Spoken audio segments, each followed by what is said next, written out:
Ya, oke, malam Pak Dr. Nathan, kita bersiap-siap mulai.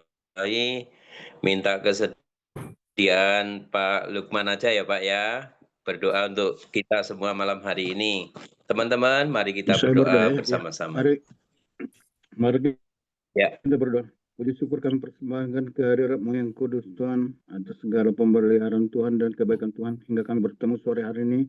Sekalipun kami berjauhan Tuhan, tapi Engkau akan memampukan kami Tuhan untuk mendengar pelajaran mata kuliah metodologi penelitian yang hari ini akan diajarkan oleh dosen kami Bapak Dr.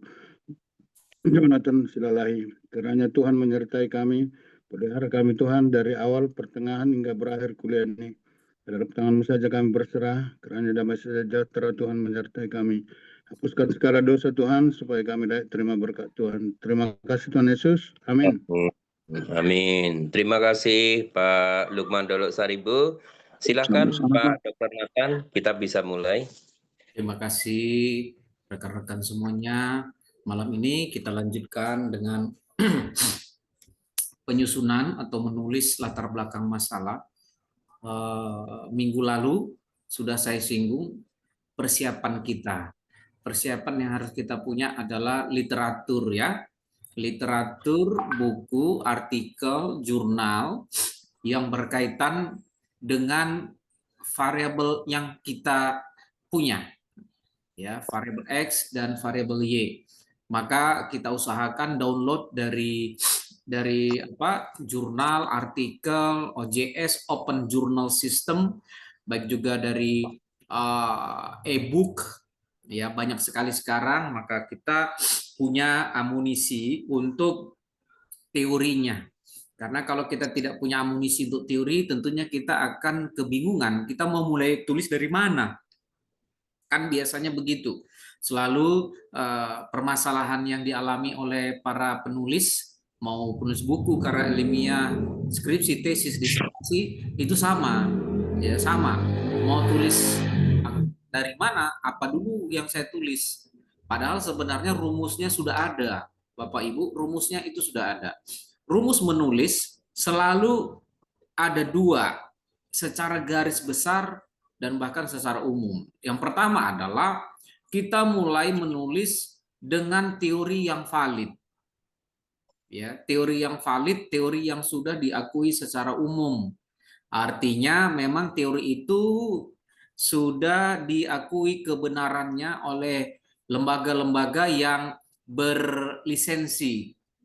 Apalagi kalau misalnya penulis buku itu adalah seseorang ahli, profesor, kemudian apalagi S3, sudah doktor, dan memang dia memiliki skill, kemampuan khusus, keahlian khusus di dalam bidang itu. Nah itu ya, apalagi kalau profesor, maka kita tidak perlu ragukan lagi untuk kepakarannya. Ya, nah maka dari itu kita usahakan carilah jurnal-jurnal, buku-buku yang memang ditulis oleh profesor atau minimal ya sama-sama MTH lah ya gitu kira-kira. Jadi karena Bapak Ibu S2, MTH dan MPD maka samalah. Artinya mereka menulis duluan MTH gitu. Nah, S3 profesor lebih bagus. Itu artinya yang mereka tulis itu kan sudah dibaca, sudah teruji, sudah dikritisi oleh begitu banyak orang, sudah beredar di mana-mana. Itu bisa kita pakai sebagai teori yang valid gitu loh. Nah, teori yang valid itu bisa diambil dari Alkitab. Kenapa dari Alkitab? Karena kita konteksnya seminari, ya kan? Theological seminari boleh mengutip dari Alkitab sebagai teori yang valid. Karena itu kan tidak ada orang yang akan berkata jangan percaya Alkitab ya. Kalau jangan percaya Alkitab bukan Kristen gitu. Maka dari itu kalau dikutip ayat Alkitab maka semua katakan oh iya itu tertulis dalam Alkitab. Nah, boleh dari Alkitab. Bahkan saya buat di situ yang paling pertama. Yang paling pertama referensinya boleh dari Alkitab. Yang kedua tentunya teolog-teolog yang sudah teruji. Nah, kenapa saya sebutkan teolog yang sudah teruji? Jangan sampai kita kutip tulisan teolog yang maaf, apakah menyimpang, apakah bidat, apakah ajarannya tidak sesuai dengan kebenaran firman Tuhan, Maka ya kalau boleh janganlah, kan kira-kira begitu. Contoh di Indonesia kan banyak ya ajaran-ajaran yang memang sudah dinyatakan negara menyimpang. Contohnya kemarin yang Elia Eden, ya mungkin Bapak Ibu pasti dengar lah itu ya, Elia Eden di Cempaka Putih, Jakarta Timur, kan itu ajaran yang sudah menyimpang. Itu contoh saja, dan jangan kutip yang demikian. Nah, berarti kita harus pilih teolog-teolog yang sudah teruji, baik dari dalam Indonesia maupun dari luar negeri. Ya, bagus dari luar negeri, boleh. Caranya bagaimana kalau tulisannya dari buku dari Inggris? Caranya adalah kita kutip kalimat yang kita mau butuhkan. Kita kutip kalimat yang kita butuhkan, kemudian kita terjemahkan. Jadi mengutip buku itu kan nggak perlu semuanya banyak-banyak, ya, yang sesuai dengan kebutuhan kita yang kita kutip.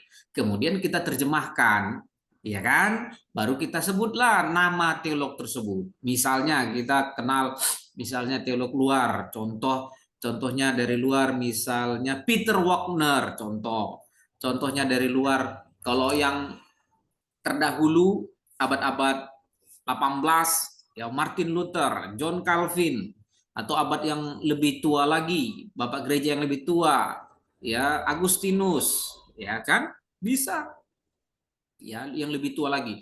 Ya Polikarpus, ya boleh buku-buku itu. Ya itu teolog yang diakui semua gitu Bapak Ibu, dan bahkan sudah masuk dalam golongan bapak-bapak gereja sebenarnya itu. Itu boleh. Juga boleh kita teolog Indonesia, contohnya yang kita tahu yang sudah banyak sekali melintang di Indonesia. Contohnya siapa? Boleh saja. Silakan dikutip gitu dari gereja mana, dari siapa namanya, dari Indonesia, boleh dipakai saja gitu. Contohnya menurut Dokter eh, eh, Stephen Tong, boleh kan, itu kan kepakarannya di dalam sistematik kan memang sudah diakui. Ya, kepakarannya itu sudah sangat diakui di Indonesia, dan karya-karyanya bukan satu dua, tetapi itu memang sudah banyak sekali. Buku-bukunya udah puluhan bahkan. Boleh kita kutip ya, Yakub Subsada, boleh. Nah, mereka adalah orang-orang yang memiliki nama yang bagus, demikian juga perkembangan gereja yang bagus, kita boleh gitu ya, boleh. Dari Asia juga boleh, silakan. Kemudian pilih buku-buku yang berkualitas, walaupun memang dari dalam Indonesia, pilih aja buku yang berkualitas berkaitan dengan variabel kita, gitu ya. Nah, maka kita akan menyesuaikan dengan tulisan kita. Tulisan kita maka dimulai dari apa? Dimulailah dari dia teori yang valid, gitu. Contoh, kalau kita berbicara tentang contoh tesis kita tentang ibadah, ya kan? Contoh ini Bapak Ibu ya. Tesis kita tentang ibadah. Coba kita ambil dari ayat Alkitab. Ada ide enggak Bapak Ibu? Contoh saya buat Roma 12. Ya kan? Ayat 1 dan 2. Roma 12 ayat 1 dan 2. Persembahkanlah tubuhmu sebagai persembahan yang hidup, yang kudus, dan yang berkenan kepada Allah. Itu adalah ibadahmu yang sejati. Amin. Nah, contoh itu kan. Jadi Bapak Ibu bisa buat menurut Rasul Paulus di dalam Roma 12 ayat 1 sampai 2, ibadah yang sejati itu adalah mempersembahkan korban, mempersembahkan hidup kita sebagai persembahan yang hidup, kudus, dan berkenan di hadapan Allah. Nah, kita tulis dulu.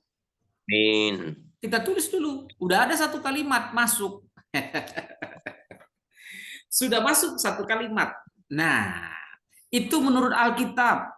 Nah, kalau kita mau berkreasi lagi, berkarya lagi, yuk kita tambahkanlah, saya tambahkan dari teolog.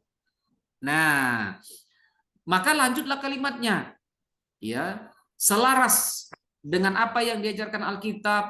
Misalnya, John Calvin, Martin Luther juga mengajarkan bahwa ibadah kita bukanlah yang bersifat daging. Ibadah kita bukanlah yang bersifat lahiriah, tetapi ibadah kita adalah ibadah yang berkaitan dengan spiritualitas roh kita, yang kita benar-benar hidup di hadapan Allah.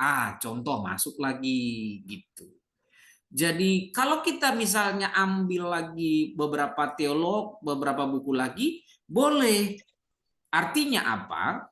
Ya, bisa kita buat dari Alkitab, teori teolog-teolog yang sudah teruji, buku yang berkualitas, dan ini masih dalam rangka teori yang valid namanya. Oke. Nanti ada contohnya ya Bapak Ibu, ada contohnya. Jadi ini saya masih buat PowerPoint ini dulu. Nanti ada contohnya saya buat. Jadi bisa dilihat kira-kira begitu. Kemudian setelah kita buat teori yang valid tadi, maka kita lanjut dengan fenomena apa sih yang terjadi di lapangan. Nah, gitu. Maka kita bisa buat kalimatnya begini, kalimat peralihan namanya kan. Kalau tadi di atas kita buat sudah beberapa kalimat, ya beberapa satu paragraf kalimat itu adalah teori yang valid, maka ada kalimat peralihan yang kita bisa buat. Bisa kalimat peralihan itu apa? Misalnya contoh, namun sangat disayangkan. Nah, kan gitu. Namun sangat disayangkan. Beberapa fakta ditemukan di lapangan. Nah, itu cara menulis. Kalau saya juga baca buku, saya juga baca karya-karya tulis orang, saya juga baca di koran, majalah, begitulah cara mereka untuk kalimat peralihan. Gitu ya. Bisa juga sebaliknya. Nah, ya. Jadi bisa dipakai sebaliknya. Bisa juga dipakai kalimat peralihan namun. Wah, gitu ya. Bisa juga dipakai kalimat tidak sebagaimana halnya di daerah kota Jakarta. Contoh begitu. Ya, contohnya begitu. Ya. Namun sebaliknya di kota Jakarta. Contohnya begitu. Jadi ada permainan kata yang sedang dia berjalan dari tadi teori yang valid, kemudian dia mengarah kepada fenomena apa yang sedang terjadi. Gitu. Amin. Nah, itu yang disebut dengan kasus di lapangan. Contoh tadi kan, ibadah yang sejati mempersembahkan hidup tubuh kita menjadi persembahan yang kudus dan berkenan di hadapan Allah. Namun, banyak ditemukan fakta di lapangan bahwa seringkali jemaat saat beribadah tidak fokus memberikan hati, memberikan pikirannya saat beribadah di hadapan Tuhan. Nah, itu bisa. Ya. Namun menurut siapa? Nah, menariknya Bapak Ibu, fenomena yang terjadi ini pun diusahakan bersumber dari data yang valid. Ingat ya Bapak Ibu ya. Fenomena yang terjadi di lapangan juga ini diharapkan bersumber dari data lapangan yang valid, di mana memang juga banyak sumber, banyak referensi yang sudah berkata demikian. Dengan demikian, itu bukan hanya semata-mata merupakan rekaan kita. Rekaan itu adalah apa ya disebutnya? Rekaan itu dugaan-dugaan, karena dugaan itu berbahaya. Dugaan itu tidak dapat dijadikan fakta ilmiah. Ya, oleh sebab itu maka kita harus memiliki referensi yang valid sehingga kita bisa mencantumkannya di dalam tulisan kita. Ya, berarti ada kasus di lapangan. Kalau misalnya di ibadah, kasus apa yang kita temukan? Tidak konsentrasi lah, bermain handphone lah. Apalagi Bapak Ibu, kalau kasus di ibadah, keluar masuk ruangan, apalagi Ngobrol, ngobrol, betul Pak. Apalagi melamun, tidur. ngantuk, tidur. Nah, mungkin AC-nya sejuk, dingin, empuk, tempat duduknya enak. Nah, kan kita kan sebenarnya secara pengamatan kita sudah tahu apa sih kasus-kasus di lapangan berkaitan dengan ibadah. Kita tahu loh. Kenapa kita tahu? Karena kita kan lihat secara langsung, atau mungkin kita pun mungkin pernah menjadi pelakunya kan.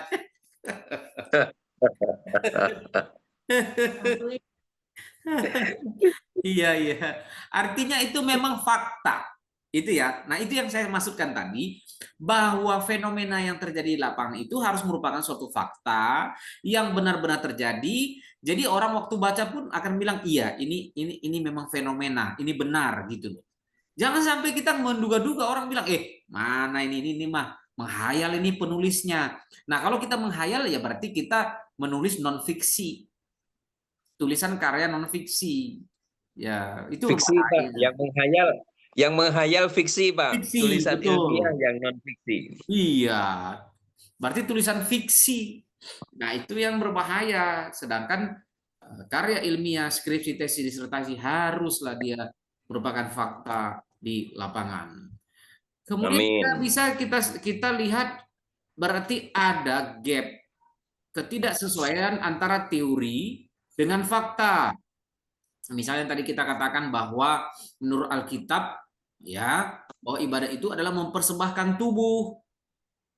Tetapi banyak sekali ya ditemukan di lapangan bahwa banyak yang mencemarkan tubuhnya. Nah, contoh kan, faktanya apa? Ya, itu yang kita bisa lihat. Misalnya masih hidup dalam dosa. Nah, Bapak Ibu, hidup dalam dosa itu bukan dilarang untuk beribadah. Ingat ya, bukan dilarang untuk beribadah. Tetapi yang diminta Tuhan pertobatan. Gitu ya. Orang berdosa tidak dilarang untuk beribadah, tetapi Tuhan minta pertobatan. Setelah terjadi pertobatan, maka tubuhnya itu dilayakkan Tuhan. Gitu. Tubuh kita yang dilayakkan Tuhan itulah yang disebut ibadah. Nah, jadi itu merupakan juga ketidaksesuaian antara teori lapangan. Artinya apa? Kalau kita terus-menerus mendengar firman Tuhan, tetapi kita tidak bertobat, maka kita tidak pernah mempersembahkan tubuh kita. Nah, kan gitu. Kita kan sudah bisa bermain kalimat, narasi, deskripsi kita, bermain di situ. Ya. Kemudian penyimpangan apa yang terjadi? Yang kita temukan itu sama. Ya, sama. Misalnya kasus BLT, contoh, ini kita bukan mau politisasi ya. Bukan BLT apa? MBG, makanan bergizi gratis, ya kan? Nah, bisa kita buat teori yang beredar adalah apa? Teori validnya. Makanan yang sehat adalah 4 sehat, 5 sempurna. 4 sehat itu adalah 1, 2, 3, 4 plus hanya apa? Ini dia, 5-nya plusnya ini. Ya. Namun fakta di lapangan ya ditemukan di daerah Medan waktu siswa SD membuka kotak makanannya maka ditemukanlah belatung. Ya kan, ini contoh Bapak Ibu ya, jadi jangan Bapak Ibu bilang ini contoh. Ditemukan di dalamnya belatung itu, dan bahkan banyak ditemukan kasus. Nah, ini kasus fakta. Kasusnya adalah keracunan. Nah, mantap kan? Jadi faktanya valid, bukan dari kita, memang itu banyak disiarkan. Banyak di surat kabar, banyak juga di elektronik ya, apa ya, surat kabar elektronik maksudnya. Itu bisa dikutip ya dari Kompas, dari apa yang memang berbobot, berkualitas, yang memang apa tulisannya dapat dipertanggungjawabkan, maka kita kutip aja dari mereka kan gitu. Nah, maka kita buatlah ya kasus-kasusnya sebanyak mungkin, buat aja. Yang bagusnya semakin banyak data-data kita di lapangan, semakin banyak referensi kita yang mendukung kita, tulisan-tulisan kita, jurnal kita, semakin banyak maka kita semakin kuat latar belakangnya. Nah, semakin kuat tulisan kita itu. Jadi memang bahwa tulisan kita ini layak untuk dilakukan riset, layak untuk dilakukan penelitian, karena memang banyak kesenjangan yang terjadi, banyak gap yang terjadi, kita paparkan di latar belakang masalah itu. Nah, jadi namanya saja latar belakang masalah, maka Bapak Ibu harus memaparkan dengan kualitas-kualitas yang benar-benar teruji bahwa fakta yang terjadi, fenomena yang terjadi itu adalah dipaparkan oleh pihak-pihak lembaga yang benar-benar valid. Apalagi kalau misalnya kita mengutip dari misalnya PBB, valid banget kan? Kita kutip dari WHO, nah Betul. kita kutip dari NASA, misalnya itu kan lembaga LIPI, ya, lembaga UNESCO. pengetahuan UNESCO. Nah itu lembaga-lembaga yang kuat, Bapak Ibu. Lembaga-lembaga yang kuat. Jadi waktu kita sodorkan di dalam tulisan kita, orang pun baca, oh iya ya. Ya orang akan katakan iya gitu. Nah itu yang enaknya kalau kita sudah menemukan sumber kita. Kalau udah sumber kita dan kemudian kita combine ya tulisan-tulisan itu menjadi sesuatu yang menarik, dia mengalir gitu. Mengalir dia. Teori yang valid, paparkan, setelah itu paparkan fakta di lapangan sebanyak-banyaknya. Kan gitu. Nah, oke, saya harapkan Bapak Ibu yang angkatan pertama supaya segera mencobanya. Ya, pertanyaannya apakah sudah ada yang mencoba menulis-nulis orat-oret? Sudah Belum, Pak. dimulai. Puji Saya sih Tuhan. belum. Ya, Pak? Amin. Oh iya, silakan lanjut Pak, diusahakan. Hmm. Dioret-oret dulu. Iya, Pak. Iya. Nanti mulai. Kan Nah, dimulai. boleh diambil dari ayat Alkitab, teolog-teolog, buku-buku, jurnal-jurnal yang begitu banyak sekarang melimpah. Ya, jurnal kita melimpah di internet, OJS, Open Journal System kita melimpah, enak sekali menulis. Wah, makanya gairah menulis kita ini sudah enak lah dibandingkan dulu yang menulis itu biasanya orang-orang yang hebat gitu kan. Tapi sekarang kita udah enak. Kenapa? Referensinya enak didapatkan. Kita nggak harus beli buku. Wah, kita sudah enak. Oke. Nah, inilah contoh. Ini contoh ya. Bapak Ibu mohon dilihat. Ini contoh. Ini saya yang buat. Ini buku yang terbaru saya. Saya sih menulis buku ekoteologi. Ini bukan saya sendiri yang menulisnya, tetapi ini adalah produk dari Dirjen Bimas Kristen, dan puji Tuhan saya ikut menulis di dalamnya dan tulisan saya ada di dalam. Bulan 12 akan diterbitkan, puji Tuhan. Ya, jadi saya ikut menulis tentang apa? Ekoteologi. Nah, ekoteologi itu apa? Kan kita harus mengerti dulu kan, gitu loh. Eko kan ekosistem, ekologi, kan gitu ya. Ekosistem, ekologi, itu kan berbicara tentang makhluk hidup, alam semesta, ciptaan beserta isinya, kan begitu. Itu ekologi. Kemudian teologi. Teologi itu apa? Teologi itu adalah firman Tuhan, ya. Theos Allah, logos adalah ilmu. Ilmu yang mempelajari tentang hakikat siapa Allah itu. Kan gitu. Nah, jadi kami menulis ekoteologi. Nah, ekoteologi. Maka kalau berbicara tentang ekoteologi, kita sudah tahu duluan mana ya yang akan kita mulai menulisnya. Maka saya menulis duluan. Saya ambil dulu referensi yang paling pertama dari Alkitab. Nah, contoh. Alkitab menyatakan tentang keunggulan manusia atas ciptaan lainnya, atau yang disebut dengan imago Dei, dikaruniai akal budi untuk memelihara alam semesta, ciptaan alam. Terdapat di Kejadian 1, 28, 29. Allah menciptakan alam semesta di mana semua unsur saling menopang harus diperlakukan dengan baik. Alam semesta bukan hanya untuk kenikmatan manusia, melainkan kewajiban untuk memelihara, kan gitu ya. Jadi dalam Kejadian 1 ayat 28 29 bukan hanya untuk menikmati, bukan hanya untuk mengambil, makan, minum, Tetapi juga di dalam itu Tuhan memberikan kewajiban kepada kita manusia memeliharanya. Gitu ya. Ada dua hal di sana. Oleh sebab itu, penekanan terfokus pada soal pemeliharaan alam atau lingkungan yang bukan hanya manusia, melainkan juga demi alam itu sendiri.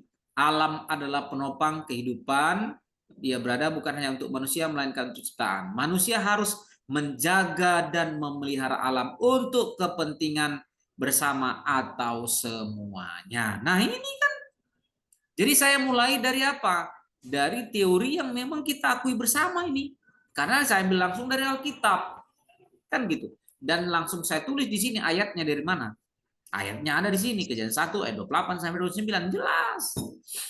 Gitu loh. Ya. Nah, karena tulisan saya berkaitan dengan ekoteologi, ya, langsung pikiran saya mengarah kepada kitab Kejadian, kan gitu. Itulah koneknya kita, itulah pemahaman kita, kita langsung dapat cepat memikirkannya. Oh, saya harus ambil dari sana nih. Ini korelasinya ke sana, gitu. Itu kemampuan, skill, dan kemudian apa ya namanya ya, semacam refleks, ya, semacam refleks langsung dia itu. Oh, saya kutip ini nih, gitu tiba-tiba. Apalagi kalau misalnya kita tahu buku-buku. Nah, buku-buku itu saya tahu ini. Maka saya ingat itu ada buku dari UKDW, ya kan, Satya Wacana, Duta Wacana, STT Jakarta juga menulis ini. Nah, saya langsung ingat, wah, mereka juga pernah menulis ini, kutip nantinya, gitu kan. Nah, ini berbicara tentang teori yang masih valid, ya kan. Nah, kemudian saya dukung, saya tambahkan, kira-kira begitu, saya tambahkan yang kalimat pertama paragraf tadi dengan apa yang sudah dipikirkan oleh PGI. Nah, saya kutiplah buku dari PGI. PGI menuangkan pemikirannya mengenai ekoteologi dengan meluncurkan buku diantaranya 5 dokumen kesaan, bla bla bla, ya, bersaksi memberitakan Injil kepada segala makhluk. Dan kalau dituliskan lagi di sini, maka PGI menegaskan bahwa kita makhluk harus menjaga ekosistem. Nah, kan semakin kuat lagi. Dari Alkitab sudah, dari lembaga yang resmi juga sudah. Bisa saya tambahkan lagi misalnya, kalau misalnya saya mau tambah, menurut siapa? Bisa. Gitu. Menurut teolog yang bernama ini John Wesley, Watchman Nee, atau siapa, tinggal kita tambahkan. Gitu. Itulah seni, ya, seni dari menulis. Sehingga tulisan kita itu waktu dibaca orang, weh, ya, mantap juga nih, ya. Ada kutipan dari PGI, ada kutipan dari PGLII, ada kutipan dari Stephen Tong, ada kutipan dari Satya Wacana, ada kutipan dari HKBP. Contohnya kan, ya, pendeta HKBP berkata bla bla bla. Kutip itu, yang pasti dia berkaitan dengan ekotologi. Begitu. Jadi dengan demikian maka kita kaya, tulisannya kaya, sumbernya kaya, referensinya kaya. Jangan miskin sumbernya, ya. Tapi jangan lupa nanti bahwa setiap ini harus menyebutkan, ya, menyebutkan nama, apakah lembaga, apakah teolog, ataukah dia juga apa ya namanya ya, ya lembaga gitu ya, PGI gitu ya, nama teolog siapa, ya, kalau dia dari Alkitab sebutkan dari kitab apa, Kejadian ke apa, nah sebutkan itu, ya, supaya jelas kita kutip dari mana, gitu ya. Nah, kemudian kita masuk berarti kepada apa? Contohnya apa? Ya, ini fenomenanya.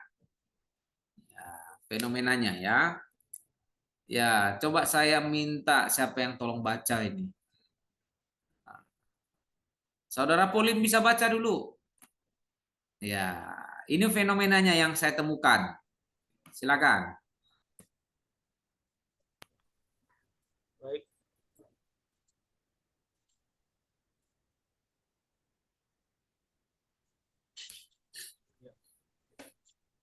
Terjadinya permasalahan ekologis yang akhir ini paling mencuat adalah kasus PT Toba Pulp Lestari atau TPL, KPA, dan KSPPM menyoroti kasus TPL sejak tahun 2015 sampai 2024 menunjukkan bahwa Sumatera Utara menempati posisi pertama dengan konflik agraria tertinggi dengan 275 konflik yang berdampak pada ribuan rumah tangga, merampas wilayah adat milik 23 komunitas di 12 kabupaten seluas 33.422,37 hektar. Sebagian area konsesi TPL seluas 52.668,66 hektar adalah ilegal karena berada di kawasan hutan lindung, hutan produksi, dan areal penggunaan lain. Kasus ini menarik perhatian dari Pendeta Dr. Victor Tinambunan, MST, dan menyuarakan bahwa penutupan TPL adalah solusi mendesak untuk mengakhiri kekerasan dan konflik agraria yang terus berulang di Tanah Batak. Ya, Amin. referensinya lihat paling bawah. Dibacakan referensinya yang di bawah. Referensinya HKBP, Eporus, HKBP kembali serukan penutupan TPL pasca kekerasan di Natinggir, hkbp.or.id 2025. Oke, terima kasih. Nah, itu linknya. HTTPS HKBP ini linknya langsung. Jadi kalau Bapak Ibu klik link ini langsung ketemu ini data-datanya ini. Nah, inilah contoh kasusnya. Contoh fenomena di lapangan. Jadi saya langsung angkat itu. Apalagi ini paling ramai sekarang. Jadi waktu menulis ini langsung saya teringat. Ini baru-baru banget ini kasus ini. Jadi langsung saya teringat, ya kan, Eporus kita kan ini menyerukan itu, ya, ya lepas dari pro kontra setuju atau tidak, yang pasti yang saya mau kutip itu adalah seruannya. Karena apa? Karena ekosistemnya itu loh, ya kan? Karena sudah mengganggu kan itu yang saya perlu. Kan saya tidak mau campuri politik di belakangnya apa segala macam pro kontra, saya nggak mau campuri itu. Yang saya mau ambil hanyalah apa? Data. Saya hanya ambil data bahwa ini datanya loh, gitu loh. Datanya itu sekian ribu hektar itu, ini itu, apa penyebab bukan penyebab, apa dampak dari TP Toba Pulp Lestari ini itu bahan sudah beredar. Jadi saya waktu nulisnya ini pun saya udah enak, wah datanya ada lengkap gitu, enak sayanya. Nah ya, jadi kan kalau Bapak Ibu lihat ini kan sudah semakin enak nih. Oh begitu ya cara menulisnya. Ya, tadi yang pertama adalah kita tuliskan tadi tentang terkait dengan teori yang validnya. Kita boleh ambil dari Alkitab, ya, paparkan dia, ya kan. Nah, Bapak Ibu jangan takut mendeskripsikan tulisan, jangan takut. Ya, misalnya kan dalam kitab apa, Bapak Ibu eksplor aja diri, eksplor, ya. Waktu baca Alkitab, coba dituliskan ulang lagi, dikembang-kembangkan lagi, kira-kira begitu. Sama seperti khotbah lah. Ya, kalau kita khotbah juga kan waktu kita baca, kita renungkan, kita kembangkan. Kan gitu ya, apa maksudnya? Sama seperti itu, yang penting menggunakan kalimat-kalimat yang konstruktif. Yang penting menggunakan kalimat yang legal, kalimatnya juga harus yang ilmiah. Diusahakan jangan ada kata saya, mereka, kamu, itu kan kayak kalimat sehari-hari, kayak khotbah kan begitu. Diusahakan jangan ada itu, ya. Oke. Konflik-konflik ini Bapak Ibu bisa langsung ada di pikiran, kemudian caranya ya, cepat akses googling. Itu yang saya lakukan. Waktu saya dapat tulisan tentang ekologi, ekosistem, maka saya langsung cepat mengakses kasus-kasus ekologi di Indonesia. Nah, cepat langsung dapat saya. Ini banyak lagi ini. Sebenarnya ini bukan hanya ini. Contoh ini hanya satu yang saya paparkan di sini. Ya, contoh di Kalimantan, banyak sekali Bapak Ibu. Banyak sekali ya fakta fenomena di lapangan terkait ekosistem ekologi itu banyak. Gitu loh. Ya. Jadi tulisan kita jadi kaya. Ya, yang penting kita bertanggung jawab bahwa tulisan kita itu harus kita cantumkan sumbernya dari siapa. Ya, harus ada sumbernya, harus sumber yang jelas. Waktu kita juga nanti di review namanya. Waktu di review benar nggak ini? Jangan-jangan ini mengada-ngada, jangan-jangan nggak ada Purus HKBP Pendeta Tinambunan berkata demikian, kan gitu. Jadi saya mengada-ngada. Nah, tapi kan orang kalau pinter cepat diakses ada nggak? Cepat diklik, oh ada, benar ada. Nah ini kan sebenarnya kasus di lapangan, begitu. Oke. Mungkin ada yang mau bertanya di sini, saya berikan waktu. Di sini dulu, paling penting, paling utama, dalam kerangka berpikir untuk menulis. Memulai tulisan harus dari sini. Silakan kalau ada yang mau bertanya.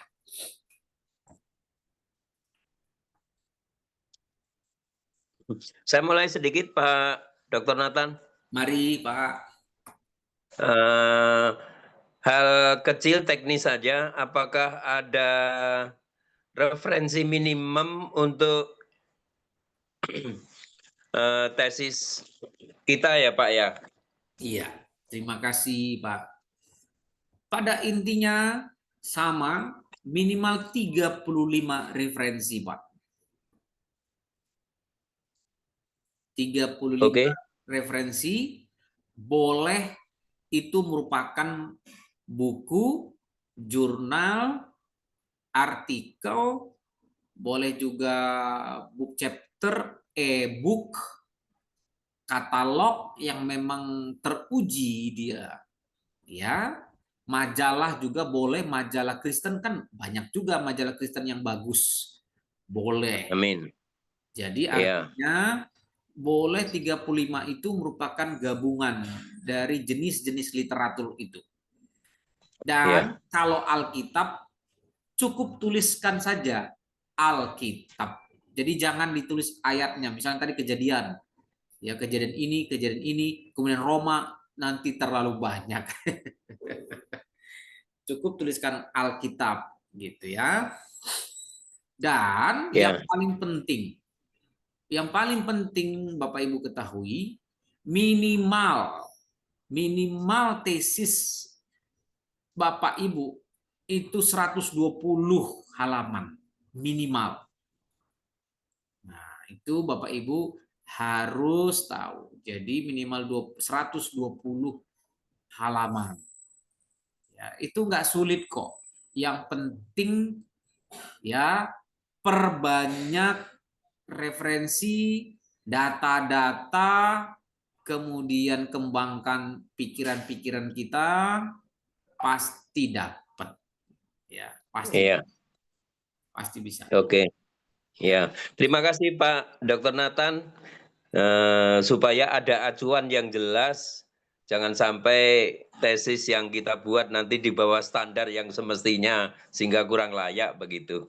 Betul. Terima kasih, puji Tuhan. Betul Pak Sugita. Jadi nanti tesis MTH-nya benar-benar dibaca dan sangat bagus ya. Kemudian kalau ada niatan, kalaupun niatannya nanti itu bisa dirubah ya menjadi buku, itu bisa jadi buku ya. Amin. Kalaupun nanti ada mau niatan mengubahnya menjadi open journal system, jurnal, apalagi kalau jurnal nasional akreditasi, kemudian internasional, itu pun boleh. Sangat-sangat diperbolehkan. Jadi berkembang lagi penelitiannya. Kira-kira begitu. Oke, Amin. silakan. Saudara Apri, mungkin ada bertanya, silakan. Saya Pak mau Oh iya, bertanya mari. dikit Pak. Ini Iya, silakan Pak. agak teknis saja Pak. Jadi saya kan menulis judul.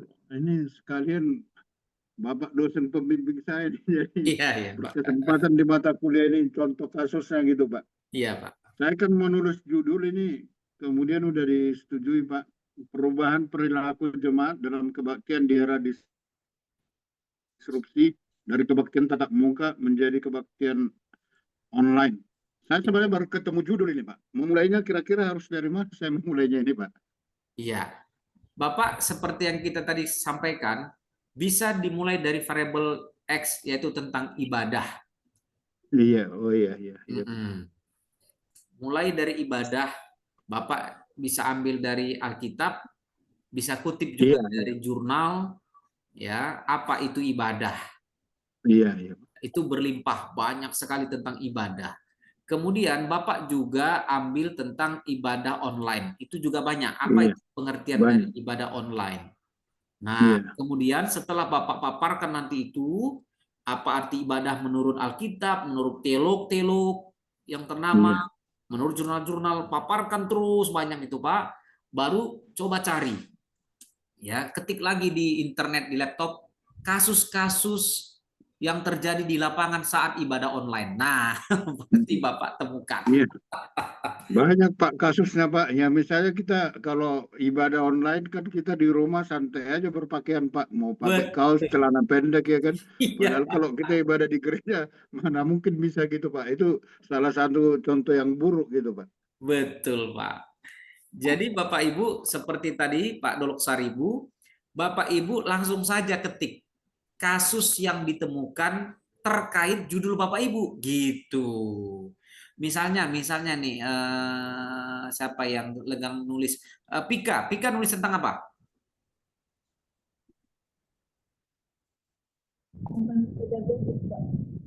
Kurang jelas apa? Tentang pedagogik. Pedagogik. Ya Pak. Open pedagogik. Ya, jadi langsung aja ya, fenomena kasus yang di lapangan terkait pedagogik. Itu langsung jurnal semuanya muncul. Nah, download itu, jurnal itu baca. Apa kasus yang ditemukan? Nah, pasti nanti penulis itu sudah cantumkan beberapa. Ambil dia. Ambil dia, jangan lupa cantumkan namanya ya, karena dia sudah menulis duluan. Nah, gitu. Cantumkan. Terus lihat lagi jurnal yang lain. Ya, jurnal yang lain bilang apa kasusnya. Jadi kumpulkan banyak-banyak kasusnya. Gitu cara menulis. Kumpulkan kasus yang di jurnal ini, kasus jurnal ini. Kan mereka kan sudah pastikan ada temukan duluan. Ya kan? Jadi dengan demikian kita punya banyak referensi kasus-kasus yang terjadi. Itu yang saya lakukan. Ya, contoh ini tadi waktu saya akses tentang kasus ekologi, langsung muncul ini. Ini langsung kasus ini, apalagi yang terbaru kan, baru banget ini, kalau nggak salah sampai saat ini pun masih berlangsung ini. Jadi ini new, baru banget ini. Ya artinya apa? Yang saya kutip ini memang terbaru dia. Ya, nah diusahakan memang kasus yang kita kutip itu yang terbaru, itu paling bagus. Jurnalnya kalau boleh yang masih fresh. Kalau jurnalnya masih fresh, berarti kasusnya kan masih fresh. Kira-kira begitu. Logikanya begitu. Artinya memang up to date kasus ini masih sedang berlangsung. Artinya kita waktu nulis pun, wah seru juga ini gitu kan. Wah ini kasusnya masih masih berlangsung. Kira-kira begitu. Dari jurnal ini, dari e-book ini, ambil apa saja. Menurut ini, cantumkan dia. Ya kan? Yang penting tadi di atas sudah kita paparkan dulu pandangan kita dari Alkitab, para teolog, para ini, paparkan dia. Ingat, ya, ingat. Yang paling penting, jangan di-copy semua itu ya, satu lembar, jangan. Ambil kalimatnya saja. Begitu cara menulis. Kalimatnya saja ambil, ambil, tempelkan, gitu. Ya, mana yang kira-kira kita lihat, oh ini masalah kasusnya, ambil, masukkan. Gitu. Jadi nggak susah kita nulis. Oke, ya ya. Oke, Apri, mungkin ada bertanya, silakan.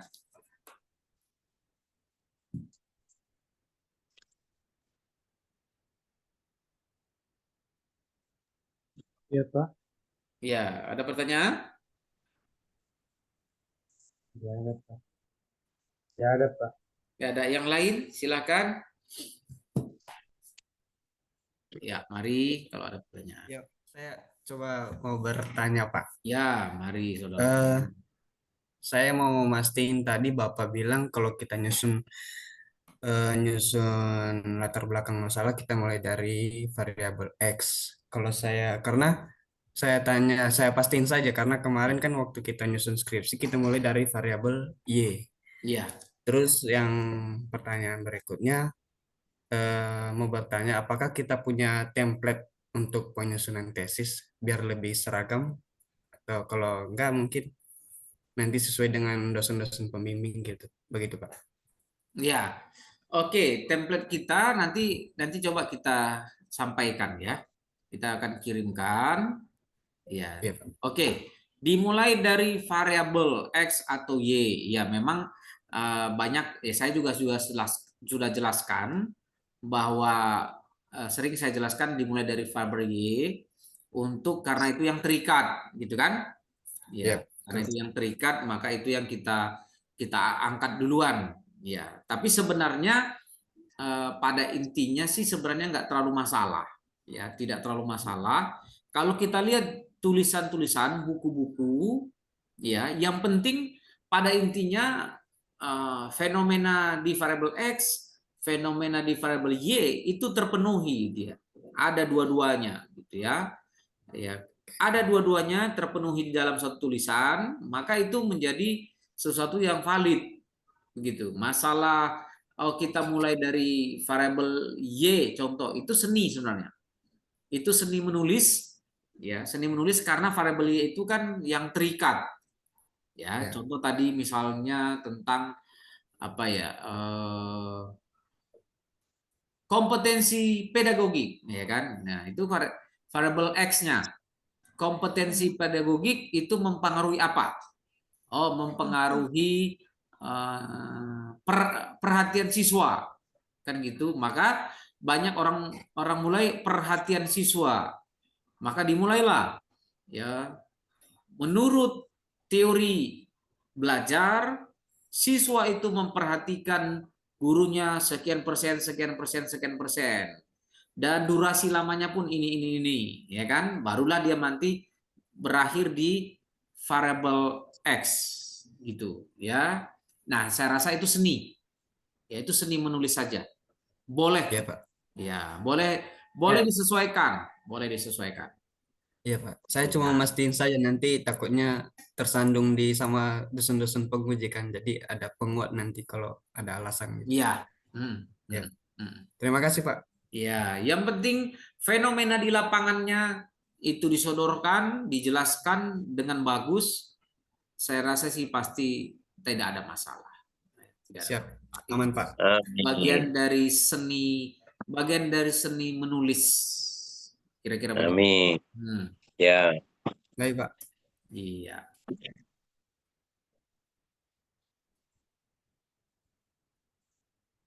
Oke, jadi Bapak Ibu berarti sudah mulai bisa ya, sudah mulai bisa memikirkannya ya, sudah mulai oret-oret kira-kira begitu, oret-oret, kumpulkan dia bahan-bahannya. Oke, kalau tidak ada di sini maka kita lanjutkan materi kita. Oke, lanjut.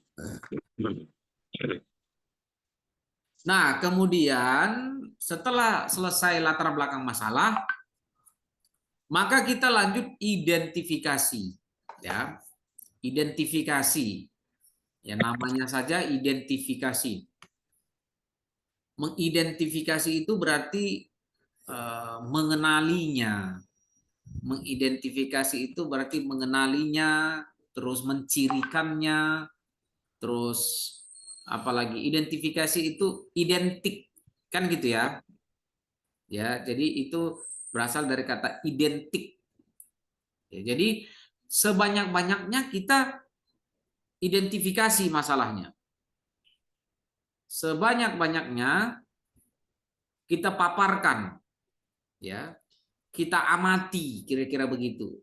Apa saja, ya, kita kenali ciri-cirinya. Itu kan arti identifikasi masalah. Makanya kalau identifikasi masalah harusnya banyak, ya, karenanya kan ciri-cirinya kan banyak, bukan hanya sedikit, gitu loh. Kalau cuma satu identifikasi, berarti kita tidak mengidentifikasi. Atau kita kurang dapat mengenali cirinya. Ya, gitu ya.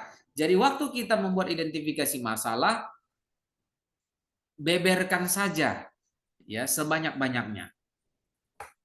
Ya, misalnya contoh yang saya angkat ini adalah tentang tulisan yang terbaru saya ya. Ekoteologi. Ya. Nah, kan saya bisa mengidentifikasinya. Banyak orang Kristen belum paham apa itu ekoteologi. Nah, kan gitu kan. Ya. Demikian juga banyak juga orang Kristen yang tidak memahami apa yang disebut eksploitasi alam. Jadi mereka nggak sadar mereka mengeksploitasi alam. Nggak sadar, tidak memahami mana yang bisa apa ya,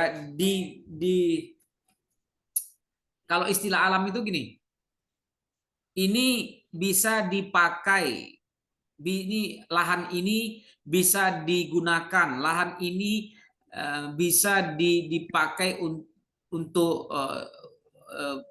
sawah, lahan ini bisa. Jadi kan banyak orang nggak memahami itu. Pokoknya dia tebang aja kan gitu. Itu eksploitasi kan akhirnya kan. Pokoknya semua yang dia lihat. Jadi nggak memahami. Akhirnya dampak, nah itu dia. Dampaknya itu yang membahayakan. Contoh yang terbaru di Bandung, itu kalau nggak salah itu Pak siapa itu Gubernur Jawa Barat itu turun tangan. Ya, karena itu membahayakan. Ya, karena itu membahayakan. Memang itu warga ya, tetapi kan warga ini kan karena mereka pikir ya yang penting ini kan bukan pemerintah, jadi mereka asal ambil saja. Mereka nggak tahu dampaknya. Gitu loh. Nggak tahu dampaknya yang akan terjadi. Nah, itu bisa jadi jatuhnya ke eksploitasi. Kemudian juga, apakah orang Kristen memahami tanggung jawab mereka? Apa tanggung jawab mereka terhadap alam? Nah, kan kenapa saya buat ini? Kenapa? Karena seringkali kan orang Kristen itu terlalu sibuk dengan rohani, terlalu sibuk dengan ibadah, terlalu sibuk dengan penginjilan, terlalu sibuk dengan firman Tuhan, tetapi lupa melestarikan alam sekitar. Nah, ini juga penting Bapak Ibu. Jadi jangan kita lupa gitu loh. Ya, ya firman Tuhan tentu boleh, tetapi kita jangan lupa bahwa tempat tinggal kita, alam semesta di mana kita berada itu kan kita kan harus lestarikan. Nah, banyak orang Kristen nggak paham itu, ya, tidak memahaminya. Kemudian bagaimana langkah metode memelihara alam. Nah, ini kan jarang diajar di gereja, itu maksud saya.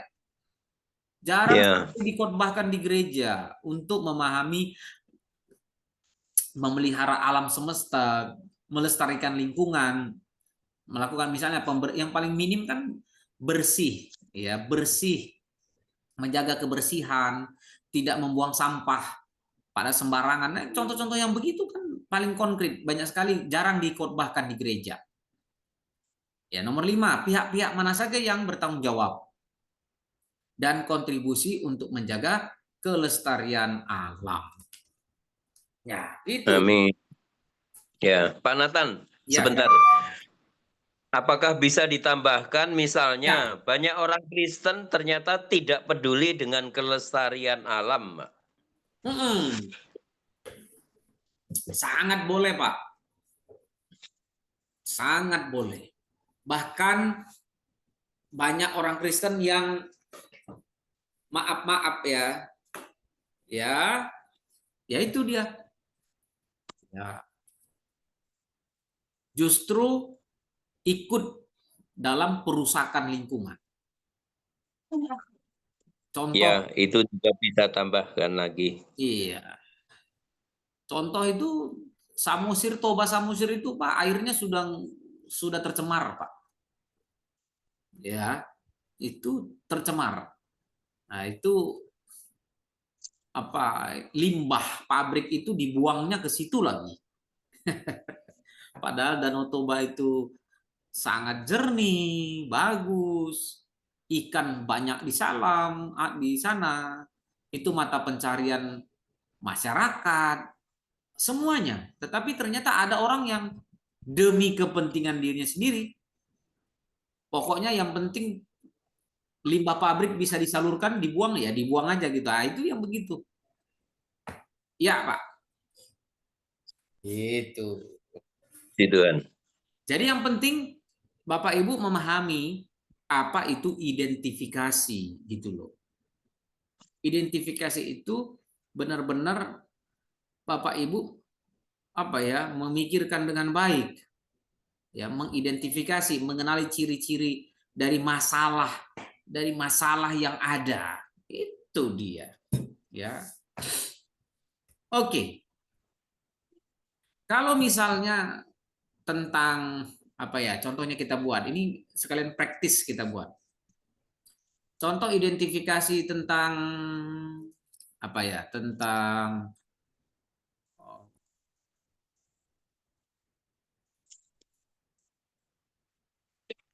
ya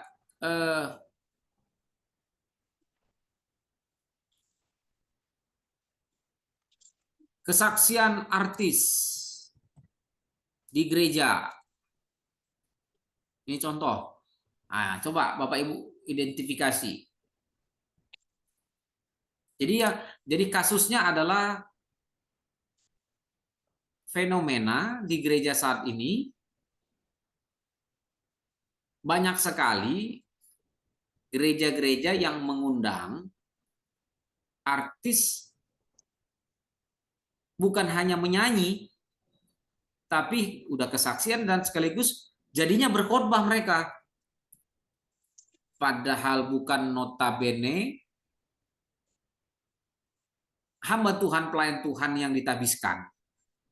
Pokoknya artis Kristen diundang, suruh berkhotbah, suruh kesaksian. Maka apa misalnya spanduknya besar-besar, ya orang datang gitu.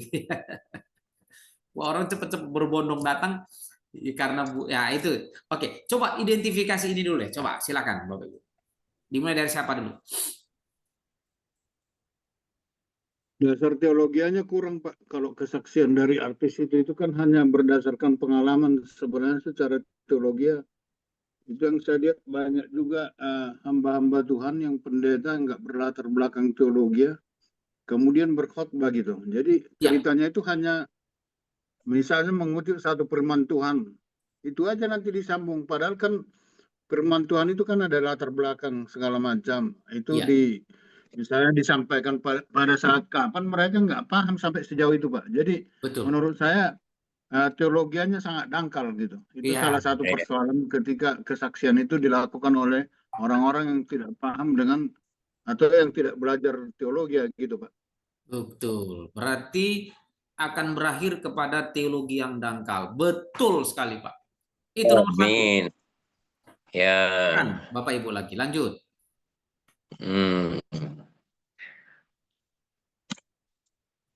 Sejumlah orang memanfaatkan pengembangan pembinaan gereja menggunakan cara manusia, bukan cara yang Tuhan tunjukkan. Promosi dengan cara dalam tanda kutip cara-cara manusia. Begitu, Pak ya? Ya.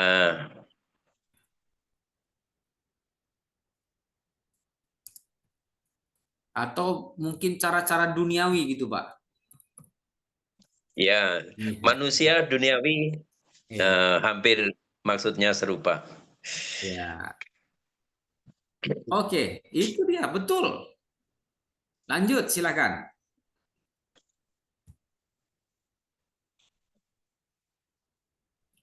Saya, Pak. Ya, silakan. Identifikasinya, Ya.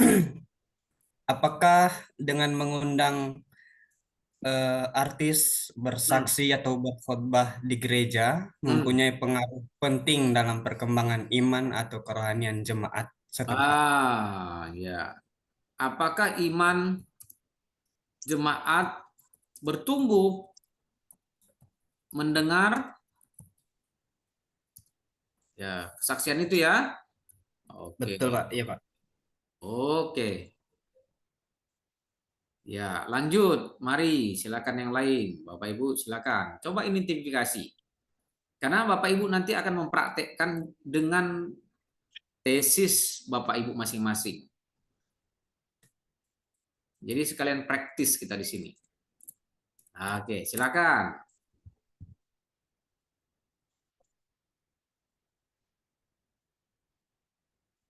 Mari, silakan.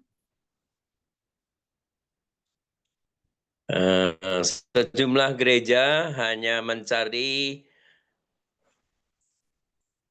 pertumbuhan kuantitas, bukan kualitas.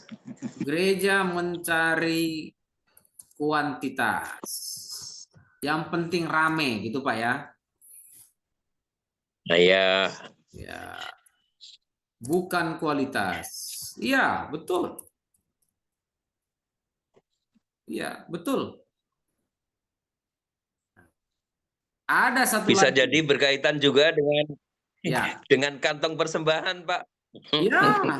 Iya, tentunya bisa. Kantong persembahan. Semakin banyak yang hadir, semakin banyak peluang untuk mendapatkan persembahan. Iya.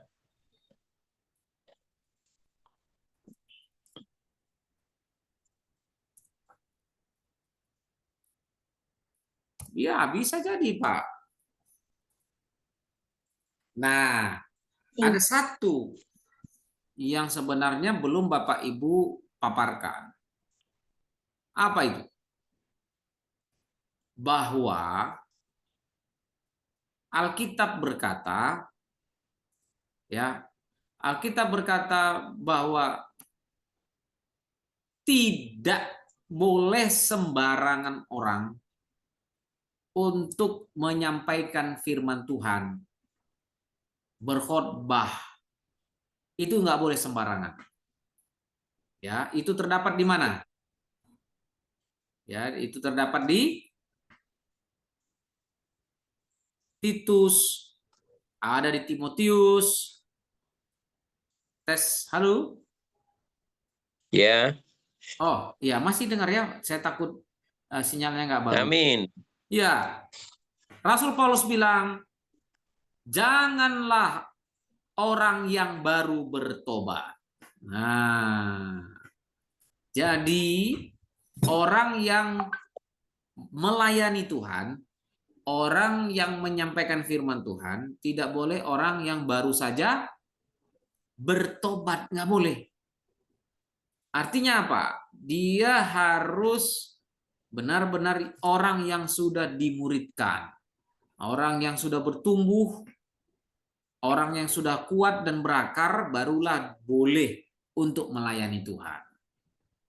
Ya, apalagi mimbar, apalagi khotbah. Harus selektif. Tidak boleh sembarangan memberikan mimbar kita dengan sembarangan kepada orang. Apalagi kalau hanya artis, kecuali dia artis, tetapi memang dia sudah benar-benar ya mengalami pertumbuhan,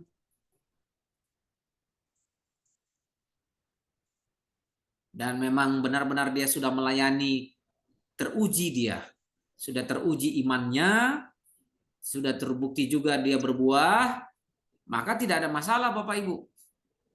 Ya, sekalipun dia artis. Tapi kalau dia baru-baru saja bertobat, tiba-tiba kita sudah berikan pelayanan, wah itu membahayakan sekali. Sangat membahayakan. Ya, oke. Ya.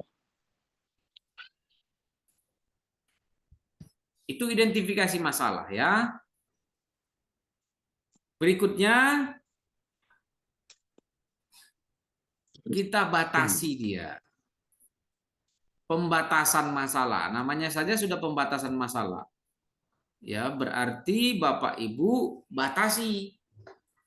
Mau fokus penelitiannya di mana? Itu gunanya batasan masalah. Agar kita fokus penelitian kita sudah menjadi lebih terarah. Ya, contoh, maka penelitian ini difokuskan pada kajian teologis tentang ekoteologi. Nah, ada kajian teologis. Kalau disebut kajian teologis, berarti dia literaturnya kepustakaan.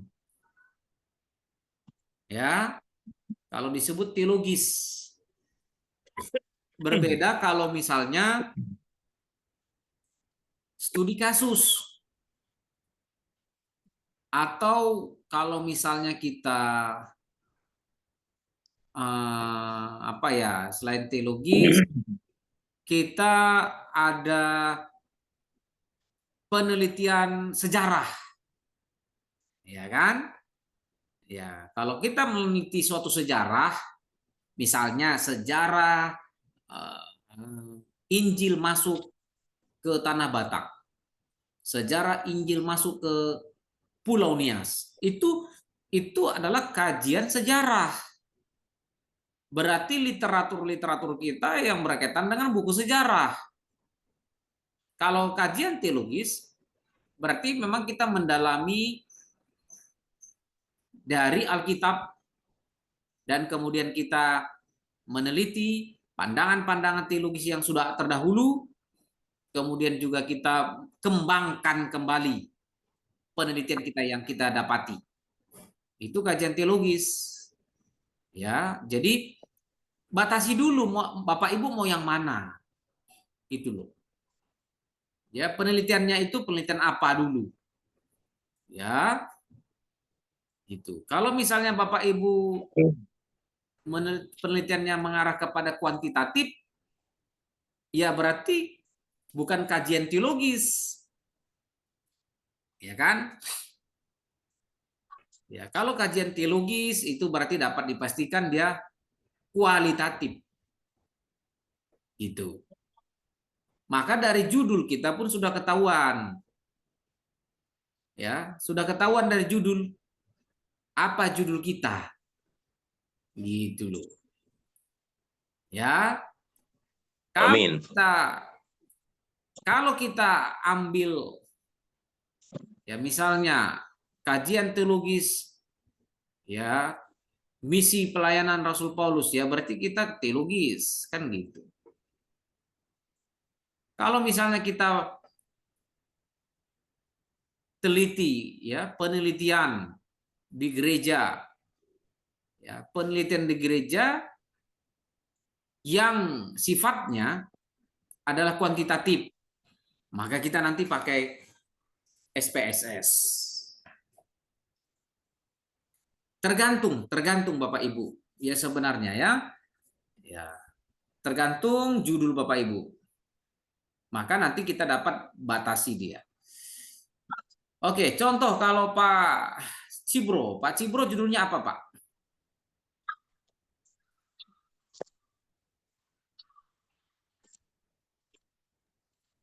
Belum fix, Pak. Oh, belum fix. Iya, Pak. Kenapa Pak? Iya, Pak. Belum konsultasi? Iya, karena kan kemarin Pak revisi, jadi masih. Saya yang Bapak ini ya? Ya. Bimbing Bapak? Betul, Pak. Oh ya baik. Iya. Oh, tapi sudah saya ada arahan ya Pak ya? Iya, Pak. Sedang ini, Pak. Oh, yang penting sudah ada komunikasi pengarahan ya Pak? Oke, Pak. Oke, Pak. Oke, baik. Oke, Saudara Ferdin, apa judulnya?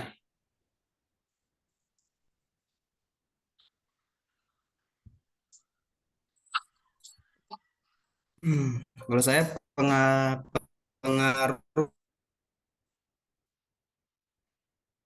pengaruh PAK terhadap kesejahteraan sekolah. Pengaruh, pakai kata pengaruh ya, berarti kuantitatif ya? Berarti metodenya kuantitatif di sekolah, berarti sekolahnya harus dibatasi SDK, SMP, SMA. SMA. Ya, berarti dibatasi SMA. Gitu ya, harus dibatasi SMA. Jadi harus ada pembatasannya siswa SMA. Nah, harus kita buat SMA Kristen, contohnya ya. Ya kita buat gitu. Itu pun kita batasi lagi kelas berapa yang kita mau teliti. Karena kalau misalnya SMA-nya itu kelasnya banyak, itu terlalu banyak nanti. Misalnya 1A, 1B, 1C. Kelas 2-nya, kelas 2 SMA-nya ada 3 kelas. Kelas 3 SMA-nya ada 3 kelas. Banyak banget gitu kira-kira. Jadi ya Pak. dibatasi saja. Contoh. Ya, dibatasi. Di bab 3 nanti penjelasan. Iya. Oke. Kalau Pak ini, Pak siapa ya? Pak siapa nih kira-kira Pak Yasaro atau Pak Riki atau siapa ya?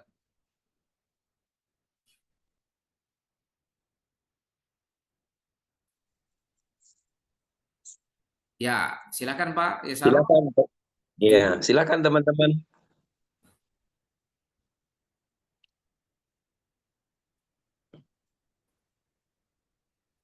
Masih belum kedengaran Pak suaranya Pak? Kedengaran Pak? Oke Pak, baik. Ya, judul saya Pak, integritas hamba Tuhan sebagai fondasi pertumbuhan pelayanan gereja lokal menurut 1 Petrus pasal 5 ayat 2 sampai 3 di gereja Kristen Betani Gunung Stoli Pak. Oke, integritas hamba Tuhan ya. Iya, tapi saya sudah konfirmasi dengan dosen pembimbing Pak Adelius Warubu. Nah, dia bilang masih kurang ini X1, X2 nggak ada. Iya. Jadi dia bilang Pak itu kan integritas hamba Tuhan dannya lagi harus apa? Harus ditambahkan dan kemudian ditengok apakah ada bukunya ini integritas hamba Tuhan X1 dengan X2 sehingga apa Y-nya udah ada Pak, Y-nya udah ada. Oh, Y-nya apa Pak? Y-nya apa Pak? Fondasi pertumbuhan pelayanan gereja lokal. Oke. Fondasi pertumbuhan. Oke, ya. Ya berarti iya, Pak. Berarti X-nya yang Bapak X2-nya yang Bapak cari lagi kan? Iya, baru iya Pak, itu yang saya cari Pak X2-nya. Oke, kalau X1-nya tadi integritas. Ah, ya kan? ya Pak. Kalau X1-nya integritas. Ya Pak. Yang namanya X itu kan dialah yang mempengaruhi Y. Hmm. Nah, coba Bapak pikirkan. Oke Pak. Variabel apa yang mempengaruhi Y? Bapak tadi variabel Y-nya apa? Variabel tadi fondasi pertumbuhan pelayanan gereja lokal Pak. Menurut 1 Petrus pasal 5 ayat 2 sampai 3 di gereja Kristen Baitani Gunung Stoli. Fondasi Halo, Pak. pertumbuhan iman. Pertumbuhan iman kan Y-nya kan, Pak? Pertumbuhan pelayanan, Pak. Pertumbuhan pelayanan. Oh, pertumbuhan pelayanan berarti arahnya kepada perkembangan gereja, perintisan gereja, pos-pos. Iya, Pak. Itu arahnya, Pak. Oh, berarti Bapak tinggal tambahkan. Variabel apa yang mempengaruhi pertumbuhan pelayanan? Ya. Itu kan banyak, Pak, yang mau dapat yang mempengaruhi. Iya, Pak. Misalnya strategi. Tapi ya. Nah, misalnya strategi kepemimpinan, strategi pengembalaan. Itu mempengaruhi, Pak. Oke, Pak. Ya. Tadi kan satu sudah integritas. Iya, Pak. Ya. Yang X2-nya bisa, Pak. Strategi kepemimpinan. Strategi kepemimpinan itu banyak, Pak. Oh, strategis kepemimpinan ya, Pak? Ya, strategi kepemimpinan atau strategi pengembalaan boleh. Oh. Tetapi Oh ya, strategis. ya, strategi pengembalaan yang mana? Harus Ya. jelas. Oke, Pak. Iya, begitu, Pak. Jadi ingat Oke, selalu Pak. begini. Kalau mencari X atau kalau mencari Y, maka dalam pikiran kita harus kita tahu X itu mempengaruhi. Ya. Y itu adalah faktor yang dipengaruhi. Dipengaruhi artinya dia terikat. Ya, kalau X mempengaruhi berarti dia adalah variabel yang bebas. Ya kan? Kalau kita lihat faktor pertumbuhan pelayanan, bertumbuhnya pelayanan-pelayanan apa?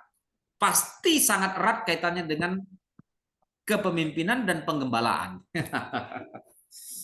Iya, Pak. Gitu. Jadi kalau gereja itu banyak pos-pos PI-nya itu karena gairah gembalanya kuat. Itu dia, Pak. Oke, Pak. Iya, lanjutkan, Pak ya. Di situ nanti Oke, Bapak. ngerti, Pak. Iya. Oke, terima kasih, Pak. Oke. Ya, puji Tuhan.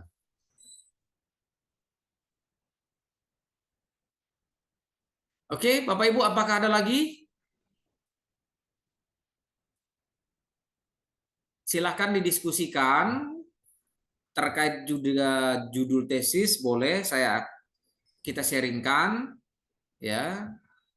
Minggu depan kita masuk kepada bab 2. Minggu depan kita membahas teknik menulis bab 2. Kalau ada yang mau ditanyakan, silakan. Saya masih berikan peluang kesempatan. Silakan Bapak Ibu.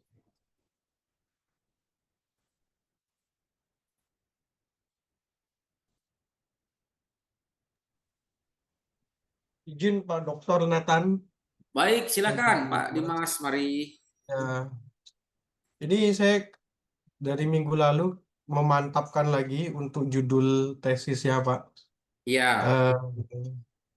Judulnya saya ambil demikian, analisis pengaruh teknologi pencatatan data jemaat terpusat terhadap efektivitas pemuritan dalam kerangka pelaksanaan amanat agung, Pak. Iya. Oke. Nah, jadi saya perkecil kemarin itu kan, saya Iya. merasa bahwa ini kan memang perlu ada pencatatan data jemaat nih Pak. Iya. Tapi yang terjadi ini, nah ini kan tadi ya latar belakang masalah ya. Iya. Ya yang saya temukan adalah ternyata tercatat tapi juga nggak rapi atau juga tidak terpusat, tidak Hmm. terintegrasi.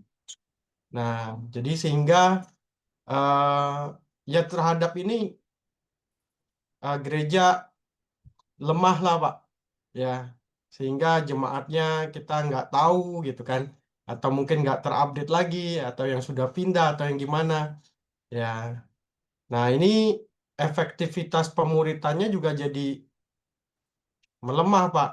Mm-mm. Padahal kita kan mau melaksanakan amanat agung ceritanya gitu loh Pak. Iya. Nah ceritanya kan kita mau yang itu ya dalam konteks penanaman gereja baik di kota maupun di desa.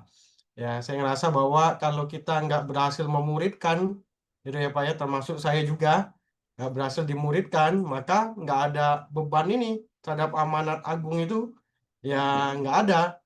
Ya sehingga ya tadi bisa nyaman ya di dalam zona nyaman, padahal ada hal yang kita harus kerjakan. Demikian sih Pak. Nah, Iya. ini mungkin batasannya ya Pak ya, kalau saya lihat batasannya boleh nggak nih Pak kita misalnya menggunakan eh, variabel misalnya.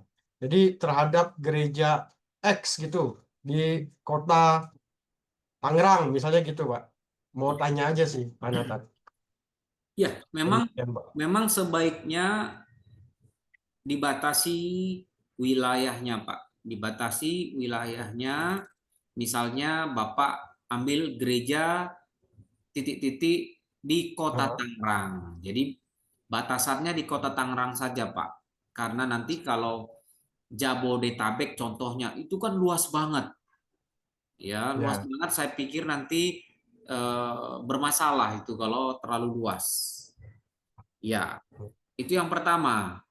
Yang kedua ini judul Bapak, ini sangat bagus. Itu berkaitan sebenarnya kalau dalam mata kuliah, itu bagian dari manajemen gereja, Pak. Manajemen gereja bahwa pendataan jemaat itu harus clear. Ya, dia harus clear. Data jemaatnya harus jelas. Siapa kepala rumah tangga, ibu rumah tangga, anaknya berapa, kemudian berapa dari satu keluarga itu datanya pun dipecah lagi. Berapa orang yang sudah benar-benar terima Yesus, berapa Oke. orang yang benar-benar sudah ikut melayani, ikut pelayanan, bertumbuh imannya kan gitu. Itu perlu di data suatu gereja. Itu bagus sekali itu. Makanya saya bilang batasi aja Pak, karena saya takut Ya, nanti Pak. waktu Bapak sangat terkuras. Ya, sangat terkuras untuk hal itu. Nah, maka daripada itu nanti supaya nanti lebih Bapak mudah, Bapak bisa minta datanya dari gereja. Oke, Pak. Ya, minta data dari gerejanya. Kalau misalnya dari data gerejanya juga kurang efektif, berarti Bapak harus buat link. Link apa namanya itu isian ya. Kuesioner, Ya, Google Form. Google Form yang dimana itu Bapak saya minta tolong supaya itu disebar dan jemaat itu mengisi. Ya, misalnya keluarga Pak Yanto mengisi. Kan gitu. Ya, berapa orang yang sudah terima Yesus, berapa orang yang sudah ikut pelayanan, berapa orang yang jemaat biasa. Nah, itu kan pendataan-pendataan yang bersifat dasar. Ya. Ya, Pak. Nanti berarti Bapak dari situlah Bapak tahu untuk melakukan pemuritan kan gitu. Iya, Pak. Betul. Iya. Kalau tidak ada datanya ya memang agak sulit. Ya. Ya, itu bagus sekali, Pak. Saya rasa bagus. Kalau misalnya didapati satu keluarga belum terima Yesus, berarti itu kan tugas dari hamba Tuhan untuk penginjilan. Amin. Ya, untuk melakukan pemberitaan Injil, mengunjungi keluarga, mengunjungi Betul. Iya, rumah tangga itu agar Injil diberitakan. Itu tugasnya. Berdasarkan by data itu. By data itulah kita tahu. Ya, jadi jangan sampai jemaat yang hadir itu kita apa ya? Kita tidak punya data yang jelas. Ya, kita tidak punya data yang jelas. Ini jemaat apakah sudah bertumbuh atau belum atau apa, kita nggak tahu. Jadi jangan sampai nanti dia hanya datang saja ke gereja, hanya datang, kita nggak tahu gitu. Nah itu penting Pak, saya rasa perlu sekali. Baik, Pak. Iya. Oke, terima kasih Pak. Ya, lanjutkan Pak. Saya yang terima kasih Pak Dr. Sama-sama. Nathan. Pak, untuk yang tadi mata Iya. kuliah manajemen gereja, Pak, saya Betul. mohon maaf Pak, kita apakah akan dapatkan mata kuliah itu Pak di S2 ini Pak? Iya, Atau manajemen gereja Apri Polin apakah sudah dapat atau kemarin harusnya di S1 ya? Itu S1 Pak. oh S1 ya? Oke. Ya, Manajemen mohon maaf. gereja itu Nanti S1. tolong catat Saudara Apri sama Saudara Polin, tolong catat agar kita lakukan seminar. Oh baik Pak. Ya, jadi dia kuliah umum lah, kuliah umum ambil waktu kapan, kuliah umum manajemen gereja, agar itu nanti menambah, ya, menambah ilmu kita semuanya. Ya, tolong nanti catat. Jadi kuliah umum kita nextnya adalah kuliah umum manajemen gereja ya. Terima Baik, Pak. kasih Pak Dr. Ya, Nathan, terima kasih. sama-sama Pak. Oke. Ya, silakan Bapak Ibu yang lain kalau ada yang mau bertanya. Kalau tidak ada yang bertanya, saya cukupkan di sini karena minggu depan kita akan bahas bab 2. Sedikit Pak Nathan sebelum masuk, Mari, Pak. ini agak di luar konteks, tapi ini bisa masuk juga jadi bahan penelitian. Iya. Sebagaimana halnya yang kita tahu, mungkin pada tahulah teman-teman bahwa Panitia Natal Nasional katanya akan menyumbangkan persembahannya ke Palestina, Pak. Oh iya, Pak. Ini bagaimana, Pak? Secara teologi sebenarnya penggunaan persembahan itu, karena begini, Pak, saya pernah bikin kebaktian di marga saya di Dorok Seribu di Arisan di Bandung gitu, Pak ya. Iya, Pak. Nah, kemudian kita bikin persembahan. Nah, persembahan ini kita kelola untuk dana sosial. Jadi siapa yang sakit, dari sinilah salah satu sumber untuk dana-dana sosial kita gitu, untuk yang sakit, yang kunjungan, yang segala macam gitu Pak ya. Ya. Dan di kumpulan ini ada yang protes, katanya bahwa persembahan itu tidak boleh dikelola oleh badan-badan sosial gitu atau komunitas gitu Pak. Jadi persembahan harus dikembalikan ke gereja katanya. Nah, gereja lah yang mengelola persembahan itu. Itu pemikiran dari orang tua itu Pak. Saya kurang paham ini secara teologi sebenarnya. Baik. Apakah ada di firman Tuhan Pak, di Alkitab tertulis di mana ini Pak pengelolaan persembahan ini? Agak beda, agak lari dari konteks Pak ya. Mohon maaf juga buat teman-teman. Terima kasih Pak. Baik, terima kasih Pak. Di dalam Alkitab apakah ada itu? Tentunya ada. Ya, tentunya ada. Persembahan tugas gereja itu yang pertama adalah diakonia. Ya, diakonia itu berarti melayani dengan kesaksian hidup, pemberian bantuan sosial. Ya. Yang pertama tadi harusnya koinonia. Koinonia itu berarti adanya persekutuan, adanya ibadah-ibadah yang terlaksana. Kemudian diakonia sosial, yang ketiga adalah marturia. Martir itu berarti kesaksian penginjilan, pemberitaan Injil.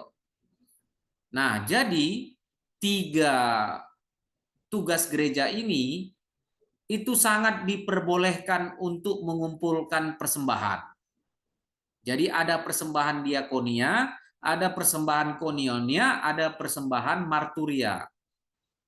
Artinya, kalau gereja itu ada kolektif koinonianya, berarti itu dikelola gereja.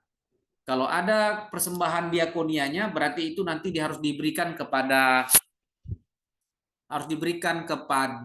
keluar dari gereja. Namanya saja diakonia. Diakonia itu tidak harus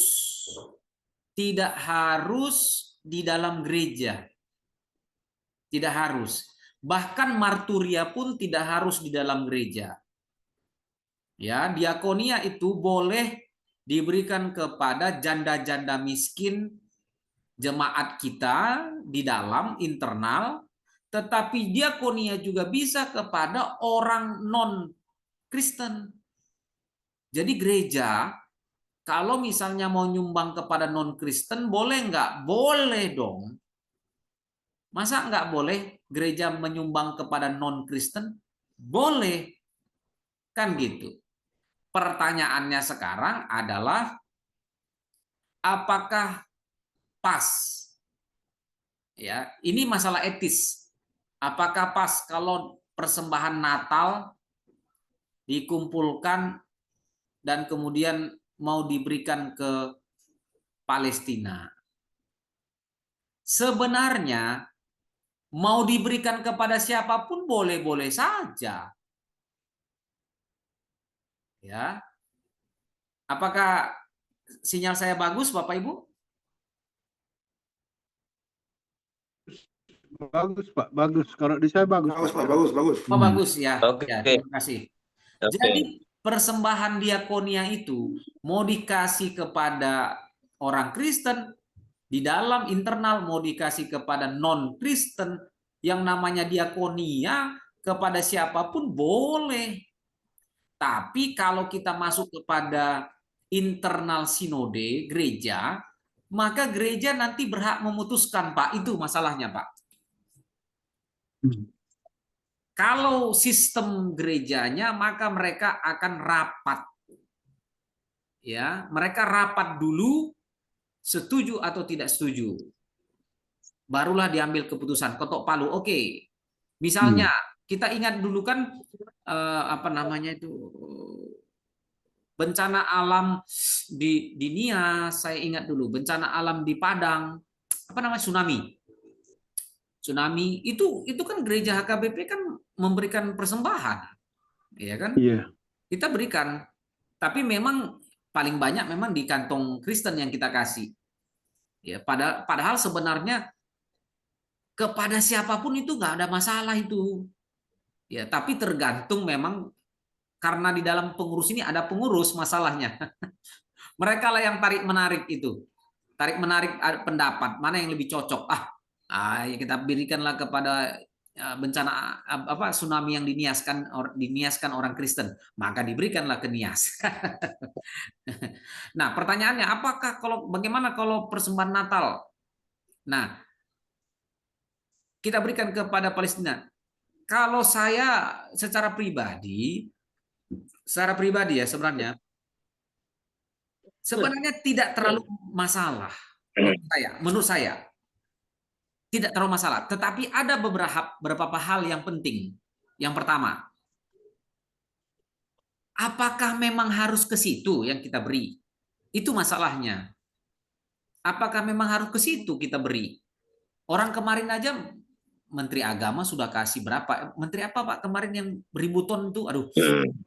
Menteri apa yang beribu ton kasihkan itu ke Palestina juga? Itu sekian ribu ton, kemudian mengumpulkan uang juga diberikan ke sana juga. Saya pikir begini, kenapa kita perhatian ke situ terus gitu loh. Itu yang menjadi masalah bagi saya. Ya, kenapa harus ke situ terus? Kenapa harus ke situ terus? Jadi nggak ada masalah sebenarnya, mau ke sana pun bagus itu. Ya, mereka itu umat Tuhan juga kok. Tapi masalahnya kenapa ke situ terus? Kok apa-apa tiba-tiba mau ke situ lagi, tiba-tiba mau ke situ lagi. Ada apa gitu loh? Ada apa gitu. Itu pertanyaan kita kan. Kenapa kita tidak misalnya sumbangkan kepada gereja-gereja kecil yang ada di pelosok-pelosok, misalnya orang miskin yang ada di daerah-daerah yang sangat membutuhkan, ya kan, gereja yang sedang membangun tetapi kurang bahan bangunannya. Menurut saya sih itu. Kenapa kok kita memberikan keluar itu berkelimpahan begitu ya? Berkelimpahan keluar sementara di dalam ini banyak membutuhkan perhatian. Itu saja sih menurut saya yang menjadi suatu keanehan. Namun hakikatnya, kalaupun kita memberi keluar ke Palestina, bagi saya nggak ada masalah, Bapak Ibu.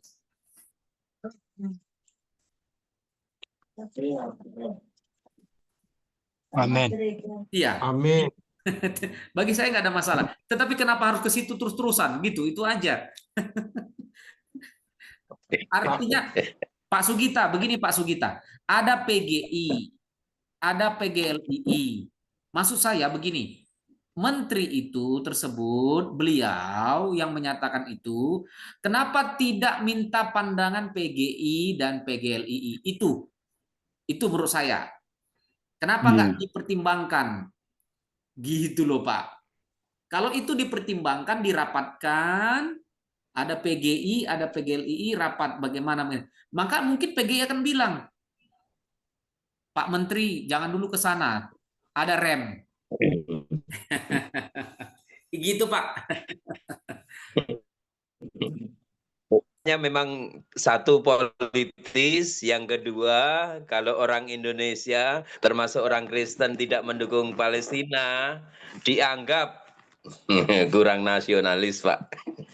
Dianggap kafir, Pak, dianggap kafir. Biar viral, Pak, biar viral. Nah, cepat viral itu, Pak. Alasan sama seperti artis tadi, Pak. Khotbah dan kesaksian di gereja. Ya, berarti langsung kan, menarik orang. Berarti kan motivasinya, Pak. Motivasinya harus dicari.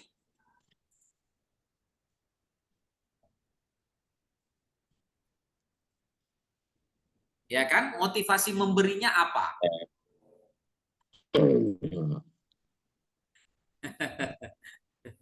Itu para pemimpin gereja kita dari ekumenis itu memang perlu membesarkan tekad bulat di hadapan Tuhan untuk berani melawan yang semestinya juga harus tidak disetujui. Iya. Tuhan ingin seperti apa, yang terbaik dananya kemana. Betul. Itu para pemimpin gereja kita harus memiliki keberanian yang besar. Di situ memang masalahnya, Pak. Maka tadi saya jawab, nuansanya lebih banyak ke politis dan kalau pakai istilah negatif, ketakutan dicap tidak nasionalis, tidak mendukung Palestina, melawan pemerintah Indonesia, melawan Islam Indonesia, begitu Pak. Iya. Ya, artinya lari lagi ke motivasi ya Pak ya, motivasi masing-masing diri ya Pak. Amin. Ya, tetapi pada hakikatnya saya pribadi melihat itu, kalau kita bantu pun mereka nggak apa-apa kok, kasihan loh Pak. Sangat kasihan kok. Saya harus jujur melihat situasi karena konflik itu, ya kasihan. Ya. Oke, sebelum ditutup, Bapak masih ada pesan terakhir? Ya, Pak Dolok Pasaribu mungkin ada. Silakan Pak Dolok Pasaribu. Apa Pak? Udah Pak, udah. Oh ya. Oke, kalau Pak Dolok Saribu sudah cukup, puas dengan jawaban Pak Dr. Nathan, dari Pak Dr. Nathan juga cukup, maka teman-teman, Bapak Ibu, kita akhiri kuliah kita malam hari ini dengan penutup, kembali ke Pak Lukman Dolok Saribu. Silakan Pak. Mari kita berdoa. Bapa surga yang kami kenal dalam nama anak Yesus Kristus, kembali kami datang ke hadirat Yang Kudus Tuhan.